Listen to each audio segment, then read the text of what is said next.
Assalamualaikum warahmatullahi wabarakatuh. Waalaikumsalam warahmatullahi. Alhamdulillah rabbil alamin. Wassalatu wassalamu ala asrarul anbiya'i wal mursalin Muhammadin wa ala alihi wa ashabihi ajma'in. Asyhadu an la ilaha illallah wahdahu la syarikalah wa asyhadu anna Muhammadan abduhu wa rasuluhu la nabiyya ba'dah. Allahumma sholli ala Muhammad wa ala alihi wa ashabihi ajma'in, amma ba'd. Bapak-bapak, ibu sekalian yang berbahagia, pertama mari kita selalu panjatkan puji syukur kehadirat Allah Subhanahu wa taala atas segala nikmat yang telah diberikannya kepada kita semua, khususnya nikmat iman dan Islam. Bapak-bapak, ibu sekalian yang berbahagia, kemarin kita sampai bab yang ke-109, babu istihbabil akli bi thalati asobi. Bab disunahkannya makan dengan 3 jari. Temanya itu, dan kemarin kita sudah membahas beberapa hadis nomor 748, 749, 750, 751, 752, dan terakhir 753 kalau tidak salah. Saya bacakan saja, ini hadisnya diriwayatkan oleh Imam Muslim dari sahabat Anas radhiyallahu anhu berkata, karena Rasulullah sallallahu alaihi wasallam, dulu Rasulullah sallallahu alaihi wasallam, idza akala ta'aman, apabila beliau itu makan suatu makanan, la'iqa asabi'ahu tsalat, maka beliau menjilat 3 jemari beliau. Artinya yang dimaksud 3 jemari ini ibu jari, jari telunjuk, dan jari tengah. Jadi kalau makan pakai 3 jari itu ibu jari, jari telunjuk, dan jari tengah. Sehingga kalau Rasulullah selesai makan, itu 3 jari yang biasa beliau gunakan untuk makan itu beliau jilat. Wa qala, kemudian bahkan beliau bersabda, idza saqatat luqmatu ahadikum, apabila salah satu puluhan dari makanan kalian itu jatuh, wal ya'khudha, hendaknya dia mengambilnya, wal yumit anhal adha, dan singkirkan yang kotor, wal ya'kulha, kemudian kalau yang kotor sudah bisa disingkirkan, yang lainnya tetap dimakan.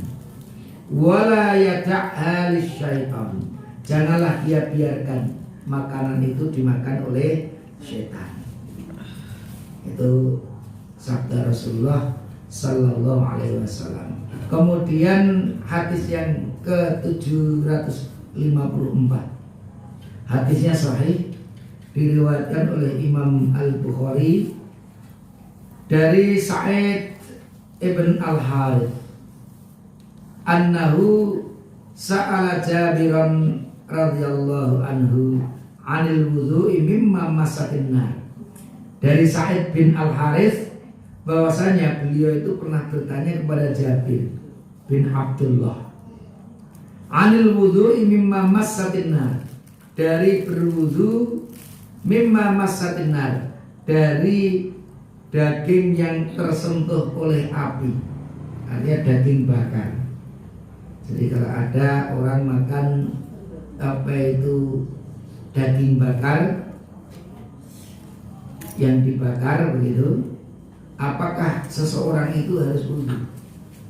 Umpamanya bakar kambing, bakar sapi, itu habis makan daging yang dibakar itu, apakah dia harus berwudu? Ini pertanyaan Sa'id bin Al-Harith kepada sahabat Jabir bin Abdullah.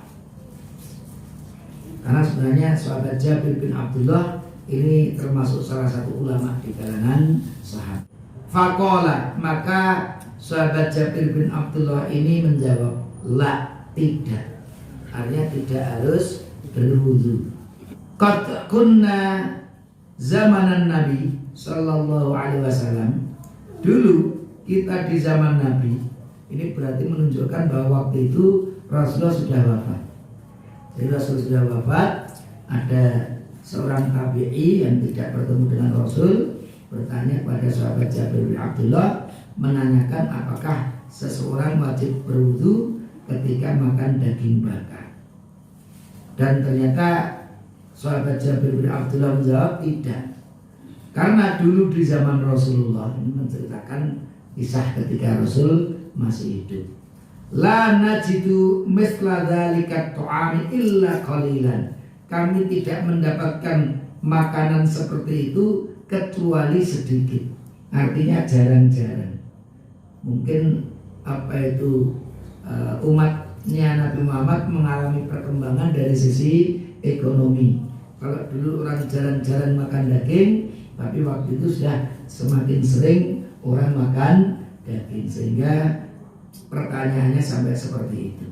Maka jawabannya tidak, karena dulu di zaman Rasul kita tidak pernah makan daging seperti itu yang dibakar kecuali sangat jarang.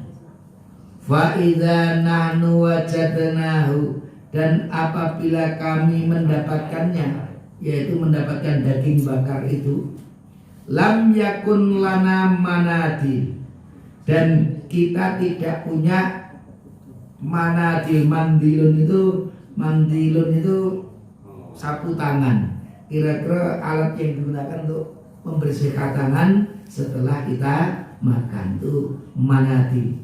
Dan kalau kita mendapatkan daging bakar dan kita tidak punya sapu tangan, illa akufana, kecuali waktu itu hanya dengan telapak tangan kita. Jadi dengan telapak tangan, nanti pasal saya ke telapak tangan begitu. Kemudian ditambahkan wasawa'idana, dan juga lengan. Jadi diolek-olek ke lengan. Wa akdamana, dan kaki-kaki kami diulas kiring kaki juga. Jadi karena lengone kira-kira begitu. Jadi habis makan yang dibakar kan mungkin melengol lah. Lengannya itu habis makan itu kalau tidak di sini di lengan-lengan atau di kaki-kaki kita. Itulah para sahabat dan juga Rasul ketika makan makanan yang dibakar yang mengeluarkan minyak itu tadi. Jadi ini menunjukkan bahwa itu tidak membatalkan wudunya. Itulah kurang lebih hadis yang sahih yang diriwayatkan oleh Imam Al-Bukhari. Memang ada juga perbedaan ulama terkait dengan daging yang dibakar atau makan daging secara umum bahkan. Karena di dalam hadis yang lain itu ada seorang yang bertanya, apakah kita berwudu ketika kita makan daging kambing? Rasul bersabda, masyita, terserah kamu. Artinya silakan, mau iya mau tidak. Kemudian sahabat tadi bertanya, apakah kita berwudu apabila kita makan daging unta? Iya. Rasul menjawab iya. Nah, jawaban Rasul iya itu dipahami oleh sebagian ulama bahwa kalau makan daging kambing tidak wudu karena masyita. Tapi kalau makan daging unta, Rasul menjawab apakah kita wudu? Rasul, nah iya. Jadi kalau daging unta wudu, tapi kalau daging kambing tidak berwudu. Tapi ternyata kalau kita dalami lagi bahwa jawaban Rasul iya itu ternyata juga tidak dipahami mengharuskan. Artinya bukan membatalkan wudu, karena termasuk Khalifah 4 itu mereka juga biasa makan daging unta, kemudian setelah itu mereka tidak berwudu setelah makan itu. Jadi yang kuat memang tidak membatalkan wudu, termasuk makan daging unta. Ini kalau di sini lebih spesifik, yaitu daging yang dibakar. Tapi prinsipnya memang kalau kita lihat ya, daging-daging yang halal dimakan dagingnya itu ya memang tidak najis kan? Kalau najis haram untuk dikonsumsi. Sehingga minyaknya pun juga yang termasuk yang suci, sehingga tidak ada masalah di sini untuk apa itu tidak berwudu. Artinya kalau tidak diperintahkan untuk wudu dari makan daging yang dibakar atau daging hewan yang halal dagingnya, itu perkara yang sangat apa itu masuk akal. Bapak-bapak, ibu sekalian yang berbahagia, itulah tema kita bab ke-109. Maka kita lanjutkan dulu bab yang ke-110. Babu taksiril aidi ala ta'am. Bab memperbanyak tangan dalam makanan. Jadi ini babnya itu memperbanyak tangan di dalam makanan. Maksudnya apa ini? Kita lihat ada dua hadis yang sahih. Yang pertama hadis diriwayatkan oleh Imam Bukhari dan Muslim, muttafaqun alaihi, an Abi Hurairah radhiyallahu anhu, diriwayatkan dari sahabat Abu Hurairah radhiyallahu anhu. Qala, beliau berkata, qala Rasulullah sallallahu alaihi wasallam, bahwa Rasulullah sallallahu alaihi wasallam itu pernah bersabda, ta'amul itsnaini kafi as-salasah. Makanan yang untuk 2 orang itu cukup untuk 3 orang. Wa ta'amus salasati kafil arba'ah. Dan makanan untuk 3 orang itu cukup untuk 4 orang. Ini sabda Rasulullah sallallahu alaihi wasallam. Jadi makanan itu kira-kira 2 porsi, itu jadi cukup untuk 3 orang. Kalau ada makanan itu 3 porsi, itu sebenarnya cukup untuk 4 orang. Artinya di sini memang Rasul menganjurkan agar lebih banyak tangan yang ikut makan, artinya ikut berjamaah di dalam makan tersebut. Kita sambung dengan hadis selanjutnya. Hadis nomor 756. Hadis diriwayatkan oleh Imam Muslim dari sahabat Jabir radhiyallahu anhu, qala, beliau berkata, sami'tu Rasulullah sallallahu alaihi wasallam, aku pernah mendengar Rasulullah sallallahu alaihi wasallam yaqulu, bersabda, ta'amul wahidi yakfil itsnain. Makanan 1 orang, 1 porsi cukup untuk 2 orang. Wa ta'amul itsnaini yakfi al-arba'ata. Dan makanan 2 porsi atau 2 orang itu cukup untuk 4 orang. Di sini. Jadi wa ta'amul itsnaini yakfil arba'ah. Nah, 2 porsi itu cukup untuk 4 orang. Wa ta'amul arba'ati yakfi tsamaniyah. Kalau ada 4 porsi, ini cukup untuk 8 orang. Itu sabda Rasulullah sallallahu alaihi wasallam.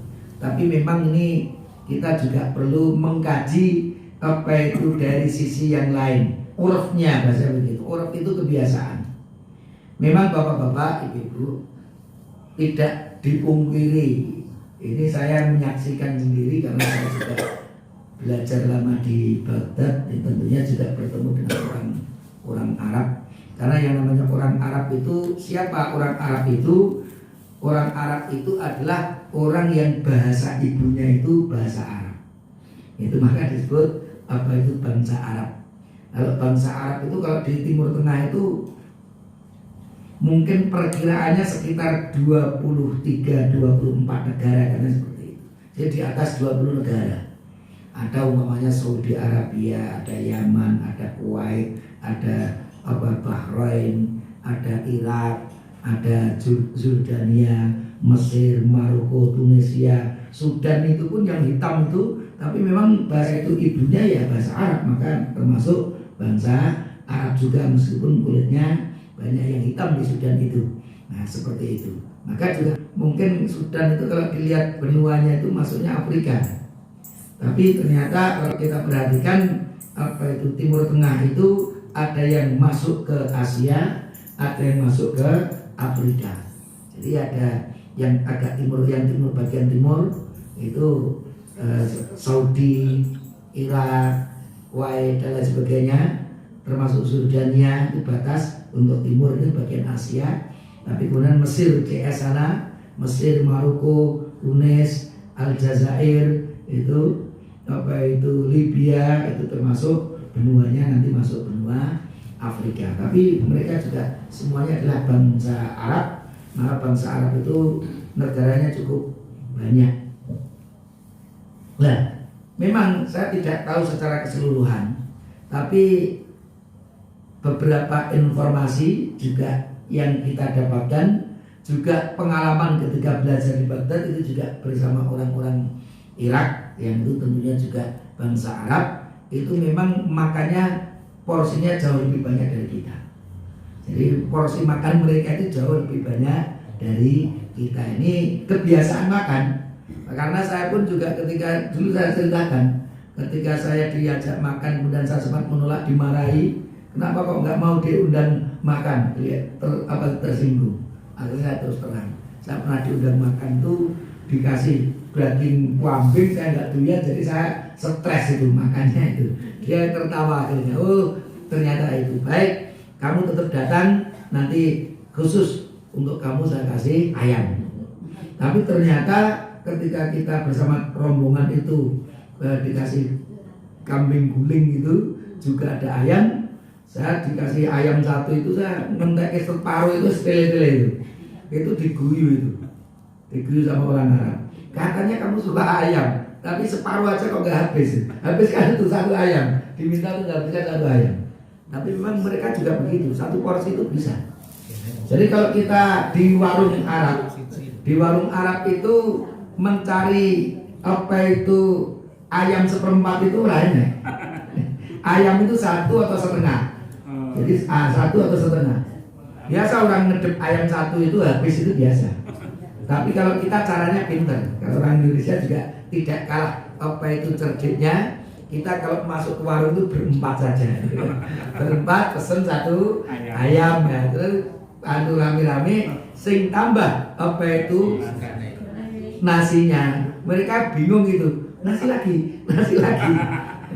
Kita akhirnya bilang, Syekh, kita orang Indonesia itu makannya nasi, ini hanya lauk saja. Kebalik dengan Anda, makannya daging tapi lauknya nasi. Karena mereka nasi sauprit itu. Makan satu ayam itu, nasinya itu cuma kecil gitu, sedikit sekali. Itu maka mereka makan daging, nasinya itu hanya lauk. Maka kita bilang kebalik memang. Kalau kita makan nasi, lauknya ayam. Sehingga kita bahkan bisa mungkin kita berlima itu pesen satu ayam untuk berlima. Jadi sesuatu yang mungkin digui di sana. Tapi kita nggak malu lah. Namanya juga mahasiswa itu, saya kira juga maklumi seperti itu. Itulah ceritanya. Sehingga kalau memang benar, kalau porsi satu itu bisa untuk dua, bahkan porsi dua bisa untuk 4. Ini kan artinya apa? Ya tadi kalau orang satu ayam itu kan separuh bisa kan gitu. Bahkan seperempat pun bisa kan seperti itu. Tapi kalau seperempat bagi mereka kayak belum makan itu mungkin terlalu kecil, kira-kira seperti itu. Nah, itulah kurang lebih kebiasaan di sana yang memang secara umum porsi makan itu lebih banyak. Di sini kita sudah biasa porsi sedang, tapi bagi kita juga mungkin cukup banyak gitu. Itu ya monggo, itu berarti ya bisa saja. Itu satu porsi kita itu untuk 2 orang, bahkan 2 orang itu di dalam riwayat tadi untuk 3 orang atau bahkan untuk 4 orang. Kalau di pondok pesantren Imam Zuhud itu kita ngitungnya lebih sederhana, memang lebih sedikit. Jadi kalau ada 9 orang makan, itu yang satu nimbrung bisa. Kalau caranya kalau ada 10 orang, 10 santri, itu nanti yang satu kita beri bantuan. Nah, itu bantuannya subsidi silangnya kalau setiap 10 ada 1 santri yang dibantu. Kalau kita menerima 100 berarti ada 10 santri yang dibantu. Ya bahasanya begitu tadi. Kalau ada 9 orang makan, yang satu nimbrung itu insya Allah tidak kelihatan. Nah, kira-kira seperti itu. Jadi kita bahasakan apa itu subsidinya seperti itu. Cuman kebiasaannya apa itu ada 100 santri masuk yang mendapatkan bantuan 10, tapi yang daftar ada 30 40 lah. Ini ya kita harus memilih di antara yang daftar tadi, tetap kita prioritaskan yang lebih membutuhkan itu tadi. Itulah kurang lebih apa itu seperti itu. Tapi intinya memperbanyak tangan di dalam makanan ini artinya memperbanyak jamaah. Karena kalau apa itu semakin banyak jamaahnya yang ikut apa itu makan, itu semakin berkah. Karena al barakatu ma'al jamaah. Keberkahan itu dengan berjamaah. Prinsipnya semakin banyak berjamaah itu maka semakin baik. Itulah kurang lebih apa itu beberapa hadis yang telah kita baca. Kalau ada yang ingin menanyakan atau mendiskusikan, monggo. Tadi Ustadz sampaikan bahwa makan daging kambing tidak usah berwudu, boleh tidak berwudu. Daging unta itu berwudu. Apakah mungkin ada perbedaan di antara keduanya itu? Kenapa demikian Ustaz? Ya. Kalau dari sisi alasannya memang tidak disebutkan. Perbedaan ulama itu undrane itu dalam satu hadis itu ada sahabat yang bertanya kepada Rasul, Rasul, kalau kita makan daging kambing itu kita berwudu enggak? Terserah kamu, masyita. Kemudian, lah kalau kita makan daging unta, apakah kita berwudu? Iya. Nah, iya itu sebagian memahami, oh berarti harus berwudu. Tapi ternyata iyanya itu pun oleh apa itu banyak atau jumhur ulama itu juga tidak menunjukkan harus berwudu, karena khulafa ur-rasyidin 4 khalifah itu sudah sering terlihat makan daging unta dan juga tidak berwudu lagi. Tapi kalau dari sisi alasannya, hikmahnya saya nggak tahu. Apakah daging unta itu mungkin lebih amis begitu sehingga menimbulkan bau amis? Saya juga nggak tahu, karena saya sendiri juga tidak makan. Saya itu apa itu kambing, sapi, unta itu nggak makan. Jadi di Baghdad itu ya nggak pernah makan kaki 4 juga, jadi makannya ya tetap ayam atau telur ayam gitu. Pokoknya yang ada ayamnya lah, telur ayam, kaki ayam, dan ayam gitu ya. Itu kurang lebih seperti itu. Jadi kalau saya ngerasakan umpamanya kaki 4 itu ya mungkin apa ya, amis pokok gitu ya kalau saya itu. Makanya kayak ada gimana begitu. Sebenarnya kalau makan itu enggak apa itu alergi juga enggak ada. Cuma memasukkannya itu ya enggak bisa. Kalau udah masuk sebenarnya enggak ada masalah. Saya itu pernah itu suatu saat menghadiri pernikahan. Pulang-pulang ditanyai sampai istri saya, tadi antum makan apa? Saya bilang makan tahu. Makanya tahu lah diguyu sama istri saya. Guyu. Kenapa kok ketawa itu? Itu tadi kan? Itu tadi daging apa itu? Daging sapi. Tapi daging sapi yang sudah digiling, kemudian dicampur kecap itu deh, terus di anu kayak tahunya tadi itu. Jadi saya itu bayang makannya jangan makan tahu gitu, dan rasanya rasa tahu gitu. Tapi kalau itu daging sapi nggak bisa ngelek saya. Tapi karena waktu itu rasanya tahu ya entek gitu aja. Tapi rasanya tahu. Jadi kan aneh gitu. Itu maksud aneh. Nah itu jangan-jangan terkait dengan amis kata apa, tapi wallahu alam bis shawab. Tapi yang kuat bahwa dua-duanya tidak mengharuskan wudu. Kenapa? Daging unta, daging kambing, daging sapi, daging yang bisa dimakan dagingnya itu halal itu tentunya itu daging-daging yang suci. Nah, makanan yang suci itu tidak mengharuskan kita apa itu berwudu atau membasuhnya ketika kita mau apa itu sholat. Masih satu kan? Ya. Ketika Rasulullah makan dengan 3 jari, 3 jari ibu jari telunjuk dan jari telunjuk. Yang saya tanyakan, ketika Rasulullah itu masih ada makanan pokok dia itu apa? Apakah sudah masuk kurma 3 kurma mungkin dengan 3 jari ikuti saja.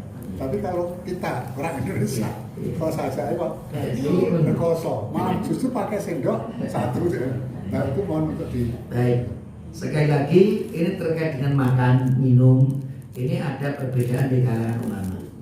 Memang sebagian yang apa itu lebih berhati-hati mengatakan ya sesederhana pun apapun, sesepele apapun kalau kita mencintai Rasul dan ingin mengikuti apa yang dilakukan Rasul itu tentunya lebih baik. Tapi sekali lagi, sebagian ulama juga mengatakan ada beberapa sifat-sifat Rasul, yaitu sifat-sifat manusia itu siji dengan yang lain berbeda. Itu tidak berkaitan dengan tugas beliau sebagai pembawa agama. Cara umpamanya cara berjalan Rasul itu kan ada orang berjalan beda-beda loh. Dari jalannya, oh dia sing jalan menuju sopo itu kan kelihatan. Itu cara berjalan Rasul itu apa harus diikuti persis seperti itu? Tidak, itu termasuk perkara yang sangat luas. Jadi berjalan itu yang penting tidak menyombongkan diri dan lain sebagainya. Nah, ini termasuk seperti itu. Sehingga kalau kita itu melihat bahwa itulah yang dilakukan oleh Rasulullah, dan kalau kita mengikuti dengan niat memang mencintai Rasul, ingin makan seperti Rasul, monggo tentunya itu ada keutamaan. Tapi tidak harus kemudian kalau tidak seperti itu kemudian berdosa, tidak. Bahkan umpamanya kalau kita memakan pakai sendok itu nggak ada ulama yang berfatwa kemudian makannya dosa, kemudian haram. Padahal kan Rasul tidak pernah pakai sendok. Nah, artinya ini juga terkait dengan tema kita itu tadi. Jadi makan, kalau ada orang apa itu ingin seperti Rasul, itu sesuatu yang tentunya ada pahalanya kalau niatnya karena saya mencintai Rasul, saya ingin mengikuti apapun yang datang dari Rasul, termasuk yang paling sepele apapun. Lah kira-kira kalau yang ditanyakan Pak Gandhi tadi ya, kira-kira sing iso dipuluk telu tadi. Nek kecilian kan mungkin ya cukup loro bahkan. Tapi yang apa itu sedengan itu telu. Nah seperti itu. Kalau yang apa itu kalau kita juga itu kita bayangkan di zaman Rasul kan kalau makanan itu kan apa itu yang namanya gandum kan disobeki. Mereka makan kan apa itu makanan pokoknya itu gandum. Kalau mereka disebut khubus. Lah khubus itu roti yang tipis bunder itu tadi. Itu kalau makan kan disobek, cuman disobek, kemudian dagingnya apa itu diambil, kemudian di apa itu digulung-gulung dengan apa itu khubus itu. Kalau kita kan khubus itu cake, khubus itu roti yang enak itu. Tapi mereka khubus itu paling agak asin dikit kan, tapi apa itu kayak kita itu nasi lah kira-kira begitu. Jadi untuk harus pakai lauk. Kalau kita khubus, kita makan itu ya kalau sedikit ya enak aja. Kalau masih hangat panas. Tapi kalau udah agak dingin, udah agak apa itu atos itu nggak enak itu kalau dimakan itu. Jadi kalau tidak pakai dagingnya atau lauknya, kalau saya biasanya begitu tapi pakai ayam. Jadi kubusnya beli yang baru-baru itu masih hangat enak, tapi sing dilembet itu bukan daging kambing tapi daging ayam. Atau kadang-kadang telur aja. Kita goreng telur tapi dibungkus kalau itu ya doyan, karena telur sama ayam itu doyan. Nah seperti itu. Sehingga kalau umpamanya seperti itu beda ya, itu banyak. Nah ini kalau ada beberapa yang bisa dipuluk dengan 3, ya 3. Kalau kecil kurma ya kira-kira cukup 2, mungkin bisa gitu. Jadi kira-kira bisa kita puluk untuk 3 itu ya pas kita puluk untuk 3. Kita kalau saya bisa begitu karena sering kalau saya sering makan sering garingan.